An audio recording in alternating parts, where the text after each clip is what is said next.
Hi. Hello. Welcome. Welcome. All right. My name is Dr. Raven Milton, PharmD, and this is another episode of RX Info on the Go. If you could do me a favor and like, tag, and share as you come in, I'd appreciate it. I'm going to wait a few minutes like I always do, and we're going to just give it a couple of minutes for some people to hop on, and in the meantime I'm going to like, tag, and share because I can't ask you to do something that I'm not doing, right? So I hope everyone's having a beautiful day, an awesome day. I hope. Let's see.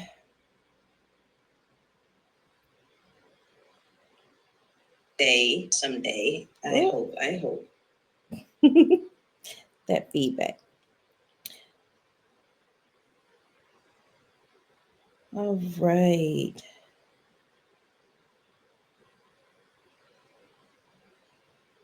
Okay. So, we are talking about sodium and phosphorus today. So, if you know anybody that needs this information, please do me a favor and tag them. I would really appreciate it. We are going to, stay on this topic probably not that long because it's really not a lot of information when it comes to sodium and phosphorus, although we hear so much talk about sodium because of its effects on the heart and your blood pressure. There's not much to be said about it other than limit your intake.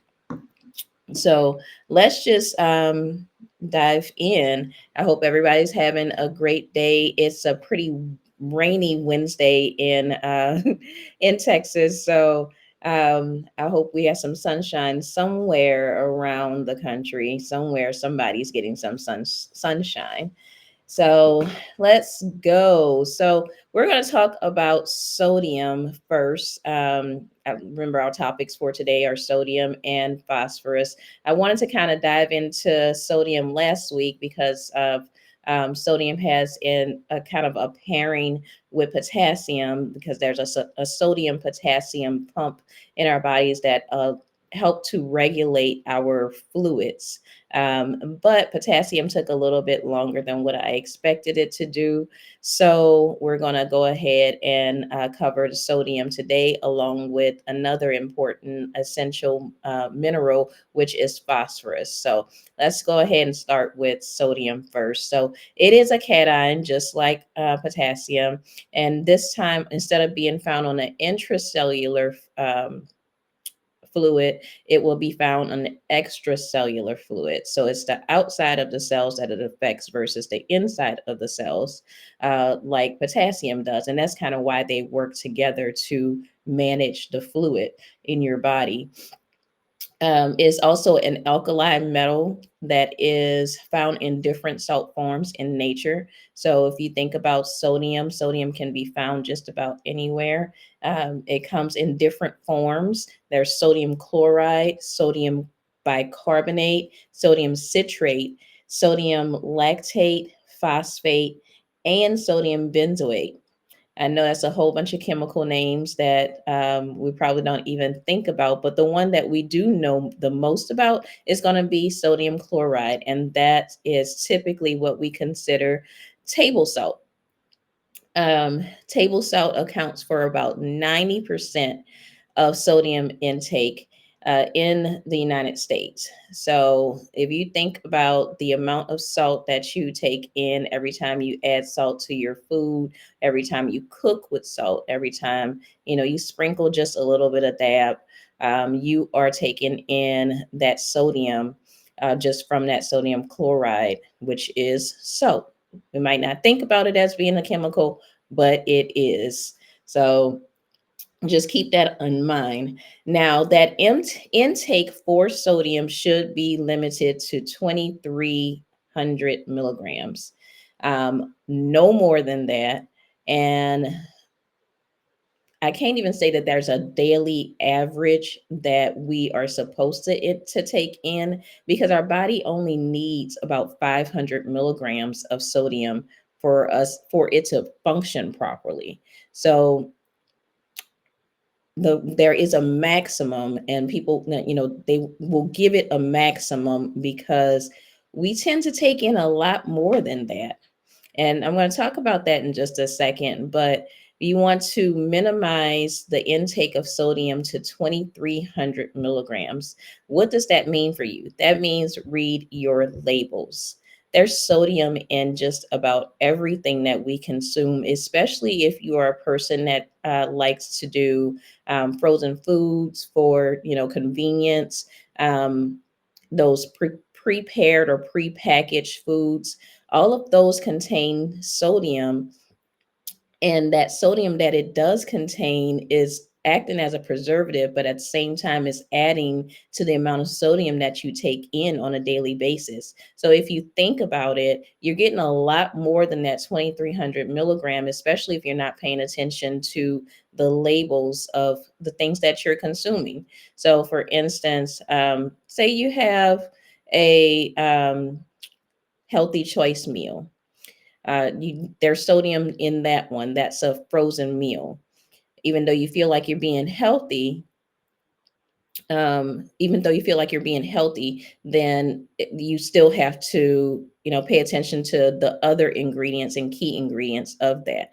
So you might have, the healthy choice frozen meal. You might have a drink or a beverage that actually has sodium in it as well, just because it acts as a preservative.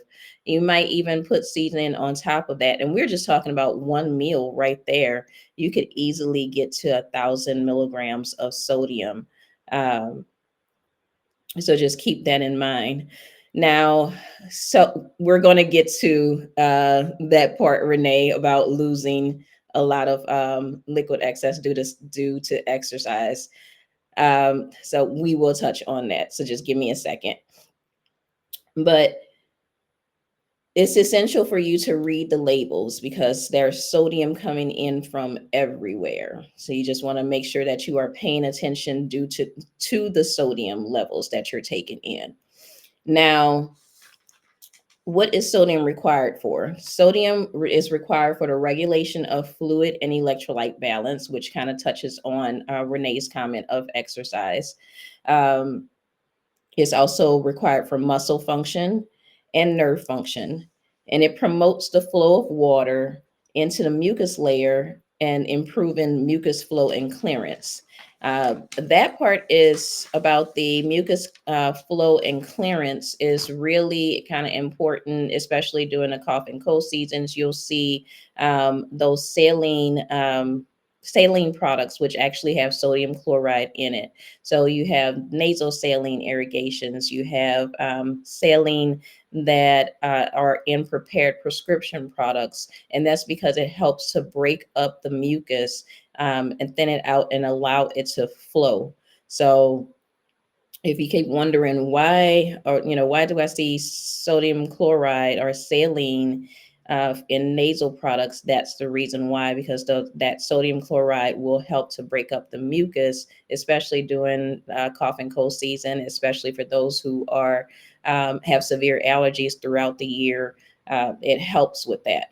So if your doctor gives you nasal saline, don't, about and be like, oh, it doesn't do anything. Yeah, it's doing a lot. It's helping to break down that mucus that your body is producing. So just keep that in mind. I've already mentioned that the body only needs about 500 milligrams of sodium per day to function properly, and that's doing all the things that it does. Now, when it comes to being someone that exercises or as an athlete, that's where your products like your Gatorade and things like that come into play, because it replaces that sodium and potassium that you are losing due to excess sweating. You do lose sodium when you are excessively sweating, especially if you're a athlete, say for your career, or even if you are an athlete in your high school. That dehydration factor really is something to take into account. And in addition, there's also something called a salt tablet. Um, we don't really sell it that much at my particular pharmacy. I don't have that many people that'll come in looking for it, but a lot of like your construction workers who are out in the heat all day long and have excessive sweating, they'll come in looking for salt tablets. And that's to try to get to replenish that sodium that they're losing rather quickly. Also, there are salt tablets are for patients who are undergoing dialysis. They have to regulate their sodium because sometimes they're losing that sodium. So there's certain things that go into sodium on the medical side, but you don't really see it in a healthy individual if you're just exercising on a regular basis, and losing sodium in that manner. Then you just need to make sure that you are supplementing with your Gatorade or Powerade or whatever, IV hydration. That's another one. You can supplement that sodium that's being lost through exercise with those things. I wouldn't go for salt tablets as of go to. Your go to will be your Gatorade, Powerade, IV hydration type products. Now, excessive sodium. We have all heard. We've all heard the things about sodium and what it can do to your heart. So let's just give a quick rundown of all the things that sodium can do. And on the bad side, when you get too much sodium in your system, which we really do, as in the United States, we put salt on everything. And it's, whether you're going to a restaurant, whether you're doing it at home, is what's the phrase that we use when we're cooking? I'm from Louisiana. There's that phrase. There's one chef that Chef Alden B. I love his recipes, but he has this saying that um, it ain't seasoned if it ain't if you ain't sneezing. It's something like that. But the point is, like, he puts enough seasoning on the food to where you're sneezing. And that just lets you think about the amount of sodium that could be in those products. Not saying that he necessarily uses high sodium products, but it's the possibility of using that much sodium in your products if you're not paying attention to the labels. If you're one of those who does not take the labels, or take the low sodium products to cook with, you could be taking in a lot more sodium than what you want to. It is said on average that we take in more than 3,000 milligrams of sodium when we only need 500 to function on a daily basis. So just think about that. So excess sodium can cause enlarged heart muscles, headaches, kidney disease, osteoporosis, stomach cancer in some instances, strokes, heart failure, high blood pressure. I know we've all heard about high blood pressure being affected by sodium, kidney stones, and inflammation. So all of that can, be caused by sodium. As you think about the fact that sodium helps to regulate your fluids. So it's something that goes in and out of the cells regularly, along with the potassium. And it can either swell your cell or shrink it. That's kind of what it does, to give you a visual picture of what your cells are doing. So if you got too much sodium, then you are, either swelling the cell or shrinking it, and it's disrupting the actual flow of the fluids in your body. Increased water retention can lead to puffiness, bloating, and weight gain. So I have people out there who have had something that has been extremely salty, and you could see your hands swelling before your eyes. I know I have people who have seen that. Um, It's really crazy how the body shows you symptoms of things that you're doing in the midst of doing them. Your body gives you signs and symptoms, and shows you those signs and symptoms, sometimes right away. Sometimes it's a long time, but sometimes you'll see it right away. There are people who will see their ankles swell if they've had too much sodium.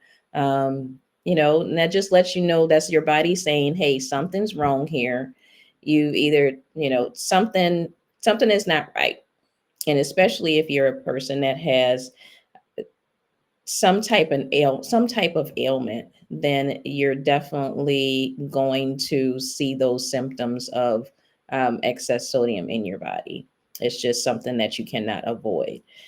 Now, as far as drug interactions are concerned with sodium, there are some drugs that can deplete your sodium. So there are instances where you can become hyponatremic, is what low sodium is called, but that's kind of rare. When the medications that will cause that are antidepressants, diuretics, and it kind of makes sense with diuretics because diuretics are excreting things out of your body. And last but not least, the one thing, for any epileptics out there, anyone who has seizures, there's a medication called trileptal or oxcarbazepine. Oxcarbazepine will deplete your sodium. That's just something that goes along with the medication. It is one of those medications that's specifically marked with that. And so it's just something to keep in mind. Not saying that you can have all the sodium in the world, but just saying that you need to pay attention. Because again, we're getting sodium from so many different places. It's a preservative, it's in your foods, it's you cook with it, it's everywhere. So just be mindful and read your labels, please, for me. All right. So let's move on to phosphorus. Phosphorus is an essential mineral. Now, phosphorus is a component of your bones, teeth, DNA, and RNA. Who knew? Phosphorus is not one of those minerals that's talked about a lot, but it is really, really important for your teeth because it's a component that gathers with calcium to make another component, which makes the structure of your teeth. And I guess that's kind of the best way for me to put it without listing all the chemical names of everything. But that's just something to keep in mind. And it also contributes to your bone health. And like I said, for your teeth, it's the tooth enamel specifically that it contributes to. Um, so to get a little technical for you, phosphorus plays an important role in the regulation of gene transcription, which means that's how your body reads your genes. Um, Activation of enzymes, maintenance of normal pH in extracellular fluid, that's the fluid outside of your cells, and intracellular energy storage. So, to be technical, phosphorus does a lot more than what we give it credit for, and we barely mention it, but it is an essential mineral for the body. It's something that your body cannot live without. The recommended daily intake is 700 milligrams, although we consume a lot more than that. So you're saying, okay, how do I consume a lot more phosphorus than what I thought I was? Well, it's in 20% of your dairy products. It is in 10% of your baked products. I'm talking about your um, breads and tortillas and baked goods. So anytime you have a grain that's involved, 9 times out of 10, you are getting that phosphorus intake from there. It's also in meats and poultry. It is in fish, eggs, and nuts. Listen, phosphorus is everywhere and it's easy to consume, whether you think about it or not. So, but it is an important thing to consume. Again, that daily intake is just 700 milligrams. But by the time we finish eating all of these things that I just listed, we're getting in well over that 700 milligrams. There are supplements that are available for phosphorus, but because the intake is typically more than that 700 milligrams, um, it's supplements are rarely needed. Deficiency is rare. So it's rare, but it can occur.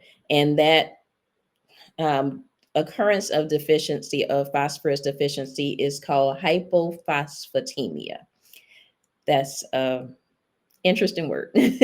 Hypophosphatemia. So that is when you are lacking phosphorus in your system, and it's not something that occurs in everybody. It is something that is rare. The symptoms of that will include anemia, muscle weakness, increased infection risk, confusion, and it's typically caused by medical conditions. It's not something that you would typically have in a healthy individual. But if you have hyperparathyroidism, or you are experiencing a diabetic ketoacidosis, that is something that can happen. Your phosphorus levels can be decreased when you are experiencing diabetic ketoacidosis. I know we have a lot of people who are on keto diets, um, and that keto diet can lead you into the ketoacidosis. So just be mindful for those who are on a daily keto diet, that you can decrease your amount of phosphorus that is in your system by inducing acidosis. That's just something to keep in mind.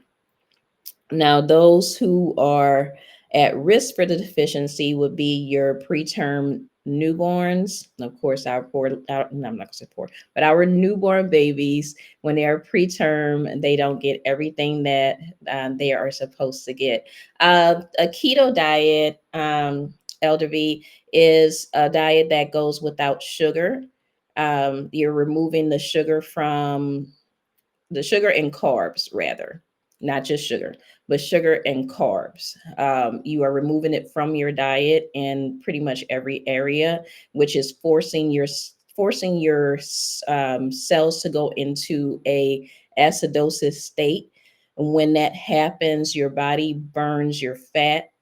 Instead of burning the normal stuff, so it kind of goes to your fat stores. So when you'll see people that are on a keto diet, they'll lose a lot of weight pretty quickly, is because they're forcing their body to use their fat stores for energy by not eating carbohydrates. And there's a whole science to it. It's not just a don't eat, don't eat carbs, don't eat sugar type thing. It is something that, if you want to keep your body out of extreme acidosis state, you have to really follow a strict regimen and, a balance of things. So you needed that yesterday. But it's something that you have to be careful with, because someone who doesn't do the research on a keto diet, they can harm themselves. So I'll talk to you about those recommendations. I'll give you a call after this.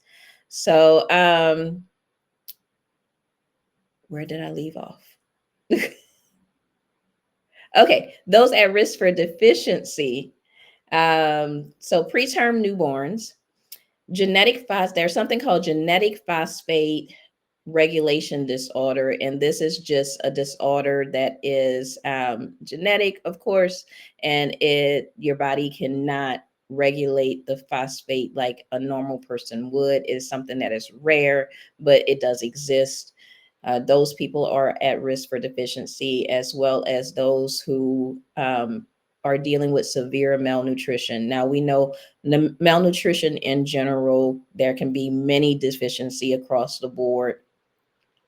Oh, you're fine, Elder B. There can be many deficiencies across the board with malnutrition. So every time you'll hear me talk about a different supplement, a different mineral, a different, vitamin, if you have really bad nutrition, if there's the food is not coming in, and it's going to be impossible for you to sustain the amount of nutrients that you're supposed to. So just, that's, you'll always hear me say that, malnutrition will lead to these deficiencies, and in many cases that may be the only reason that there's a deficiency. um, so, something important to know with phosphorus is that as kidney function declines, the phosphate levels can increase. Kidney function is directly related to phosphorus levels, and it can affect the health of your bones. So, when you have increased phosphate levels, it does affect the health of your bones. Excessive intake as well can affect your cardiovascular system, your kidneys, and your bones in general. So, phosphorus is, like I said, we get a bunch of it, but it doesn't become a problem unless you are an a an unhealthy person. So if you're a person that has chronic disease states, especially cardiovascular and kidney disease, um, issues with your bones, if you are that person, phosphorus becomes a factor for you. If you are a healthy individual, typically phosphorus is not an issue. Uh, a healthy individual can have up to on the upper limits of 3,000 milligrams of phosphorus without having any issues. Now, the last thing I want to talk about is drug interactions. So, the drug interactions with phosphorus are pretty limited to antacids and laxatives. So, antacids contain aluminum products as well as calcium carbonate, tongue twisted again. Um, so and acids contain aluminum as well as calcium carbonate products, and those products can bind to phosphorus in your system, decreasing the absorption of phosphorus as well as excreting the phosphorus from your system because it is binding to those ingredients. So just keep that in mind. Um, that would be one drug interaction. And then laxatives. There are laxatives that contain sodium phosphate, and those can highly increase your phosphorus levels because of that sodium phosphate component. And it's especially important in people who have kidney disease, heart disease, and chronic dehydration. You want to be, I don't believe there's many of those products that's available now. Most of the laxatives that are available are not going to be the sodium phosphate component. FDA recognized what was happening with that one, so they actually pulled some of them off the shelf. So it's not something that you should be too concerned about, but just read your labels, read your ingredients. I think that kind of is the lesson for today. Read your labels. So when it comes to sodium and phosphorus, you want to make sure that you're reading your labels. You want to make sure that you're taking in what you're supposed to be taking in, but not too much of what you're taking in. Both of these can be used as preservatives as well. So they are going to be in your foods, your frozen foods, your prepackaged foods, things like that. Just keep that in mind, and be diligent in reading what you're putting into your body, and that's going to be across the board. Do I read all of my labels? No.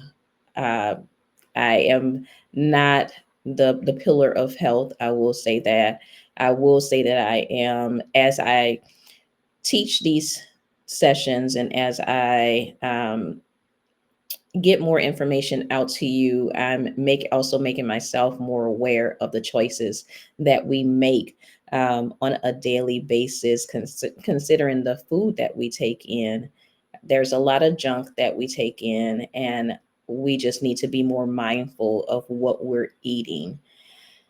Um, I'm trying to be more mindful of what I eat. I can remember when I was vegan for about 6 months, it took time for me to read those labels because everything has some component of dairy in it. Everything has some component of, of meat or something. Like you wouldn't even think that um, a box of Jiffy cornbread mix.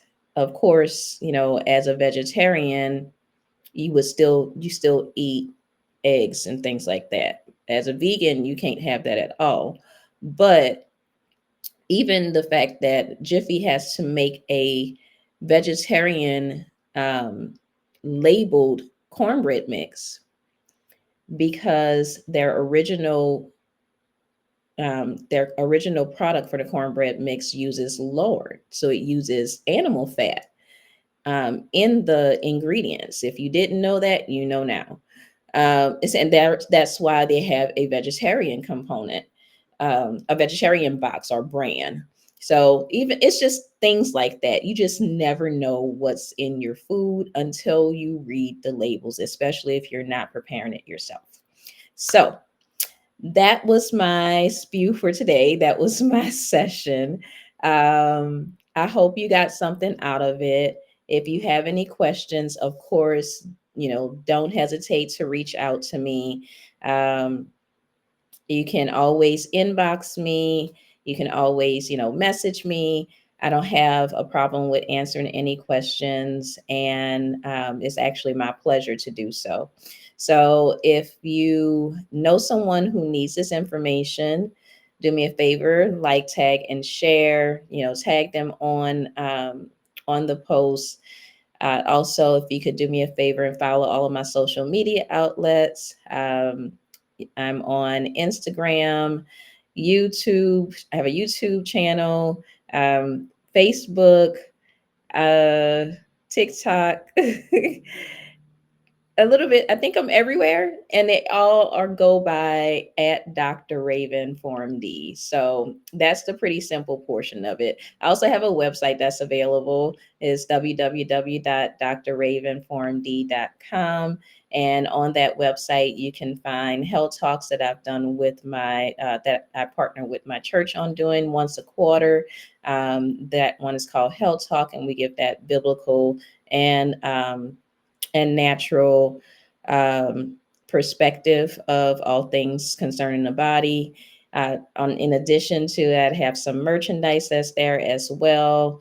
I have shirts and mugs and two of the books that I've written, actually three, and one is a journal. So I am trying to get information out to you guys about the things that you need to know about your health as much as I possibly can. I try to limit these things to about 30 minutes, and I've gone a little bit over. So I appreciate you guys hanging with me. I appreciate the support, and I look forward to seeing you guys next week. Hopefully, I believe I have not covered iron yet. I need to double check that. But iron's a big one. So we're going to, I believe I need to cover that one. And that may be a session all by itself. Um, if you want me to cover a certain topic that I have not covered, if you've gone through my videos, and I've been doing this like once a week, roughly once a week, depending on, things going on in my life. I've been doing it about once a week since January 31st. So that's months of these videos hitting different topics. If there's something that I have not covered and you would like me to cover, I'd be more than happy to receive a message from you indicating what that topic is, and I'll be more than happy to cover it for you. If you have, any ideas, just throw them at me. I'm here to give information to you that you need, that you might not necessarily be able to get in layman's term or in a different place. Um, your pharmacist might be too busy, your doctor might be too busy. So that's what I'm here to do, to fill in the gap. That is about it. I hope you have an amazing day, and I will see you guys later.